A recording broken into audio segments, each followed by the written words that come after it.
Hello, easy റെസിപ്പിയുടെ ഇന്നത്തെ എപ്പിസോഡിൽ നമ്മളൊരു സ്പെഷ്യൽ മുട്ടക്കറിയാണ് ഉണ്ടാക്കുന്നത്. എഗ് മലായിയാണ് ഉണ്ടാക്കുന്നത്. എഗ് മലായി ഉണ്ടാക്കുന്നതിന് വേണ്ടി നമുക്ക് ആവശ്യമുള്ള സാധനങ്ങളെല്ലാം ഇവിടെ എടുത്തു വെച്ചിട്ടുണ്ട്. ഇതിലേക്ക് 5 മുട്ട ഞാൻ ബോയിൽ ചെയ്യാൻ വെച്ചു. കുറച്ച് ഉപ്പ് നമുക്കിതിലേക്ക് ചേർത്ത് കൊടുക്കാം. മുട്ട പൊട്ടിപ്പോവാതിരിക്കുന്നതിന് വേണ്ടിയാണ് ഉപ്പ് ചേർക്കുന്നത്. മീഡിയം ഫ്ലെയിമിൽ തീ വെച്ച് ഒരു 10 മിനിറ്റ് നമുക്ക് വേവിച്ചെടുക്കാം. മുട്ട നന്നായി വെന്തിട്ടുണ്ട്. ഇനി ഇതിൻ്റെ തോല് കളഞ്ഞ് ഇവിടെ ഒരു പ്ലേറ്റിലേക്ക് മാറ്റി വെച്ചിട്ടുണ്ട്. ഇതിനായി ഇനി 3 സവോളയും 1 ടീസ്പൂൺ മല്ലിപ്പൊടി, ഗരം മസാല, മുളക് പൊടി, മഞ്ഞൾപ്പൊടി എല്ലാം 1 ടീസ്പൂൺ വെച്ചിട്ടാണ് എടുത്തിരിക്കുന്നത്. 1 ടേബിൾ സ്പൂൺ ജീരകം, ചെറിയ ജീരകം, ഒരു 5 പച്ചമുളക്, കുറച്ച് മല്ലിയില, വെളുത്തുള്ളി ഒരു 8 അല്ലി, കുറച്ച് ഇഞ്ചി, മേത്തി ലീഫ് കുറച്ച് വേണം. ബട്ടർ ഇവിടെ എടുത്ത് വെച്ചിട്ടുണ്ട്. ബട്ടറിലാണ് നമ്മൾ കുക്ക് ചെയ്യുന്നത്. എണ്ണ ഒട്ടും ഇതിലേക്ക് യൂസ് ചെയ്യുന്നില്ല. പിന്നെ പാലാണ് എടുത്ത് വെച്ചിരിക്കുന്നത്. വെള്ളവും യൂസ് ചെയ്യുന്നില്ല.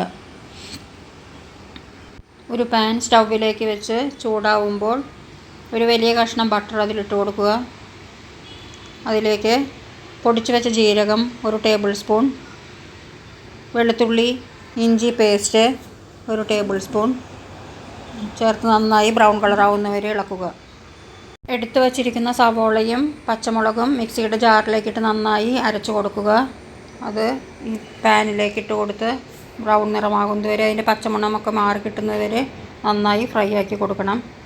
അതിലേക്ക് നമ്മൾ മല്ലിപ്പൊടി, മുളക് പൊടി, ഗരം മസാല, മഞ്ഞൾപ്പൊടി എല്ലാം 1 ടീസ്പൂൺ എടുത്തു വെച്ചത് ഇതിലേക്കിട്ട് നന്നായി ഇളക്കി കൊടുക്കുക.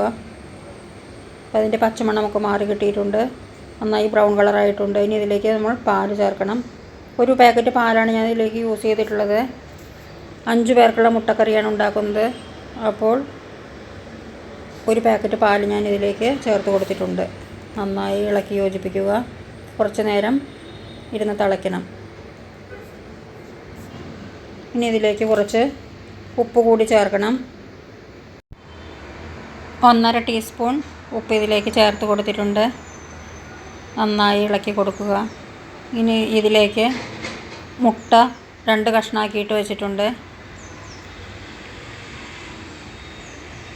മുട്ട ഇതിലേക്ക് ചേർത്ത് കൊടുക്കുക. എന്നിട്ട് എല്ലാം മസാല അതിൻ്റെ മുകളിലേക്ക് പിടിക്കുന്ന വിധത്തിൽ മസാല അതിലേക്ക് ആക്കി കൊടുക്കണം. സബ്സ്ക്രൈബ് ചെയ്യാത്തവരെല്ലാം സബ്സ്ക്രൈബ് ചെയ്ത് ബെല്ലൈക്കൺ കൂടി എനേബിൾ ചെയ്തിട്ട് കാണൂ. നിങ്ങൾക്ക് എഗ് മലായി ഇഷ്ടമായെങ്കിൽ ലൈക്ക് ചെയ്തിട്ട് നിങ്ങളുടെ ഫ്രണ്ട്സിനെല്ലാം ഷെയർ ചെയ്ത് കൊടുക്കൂ. ഇതിലേക്ക് ഞാൻ ഒട്ടും വെള്ളം ചേർത്തിട്ടില്ല. ഇതിന് പകരം പാലാണ് ഉപയോഗിച്ചിരിക്കുന്നത്. പാലിലാണ് നമ്മളിത് കുക്ക് ചെയ്തിരിക്കുന്നത്.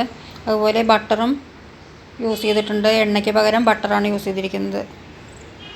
ഇനി കസൂരി മേത്തി നമുക്ക് ഇതിലേക്ക് ഇട്ട് കൊടുക്കാം. കസൂരി മേത്തി എല്ലാ സൂപ്പർ മാർക്കറ്റിലും വാങ്ങിക്കാൻ കിട്ടും. പതുക്കെ ഒന്ന് ഇളക്കി കൊടുക്കാം. ചപ്പാത്തിക്കും പത്തിരിക്കും ഒക്കെ പറ്റുന്ന നല്ലൊരു കറിയാണിത്. ഇനി ഇതിലേക്ക് കുറച്ച് മല്ലിയില കൂടി ചേർത്ത് കൊടുക്കണം. ഇപ്പോൾ നല്ല ടേസ്റ്റുള്ള എഗ് മലായി റെഡി ആയിട്ടുണ്ട്. എല്ലാവരും ഇന്ന് തന്നെ ഉണ്ടാക്കി നോക്കൂ.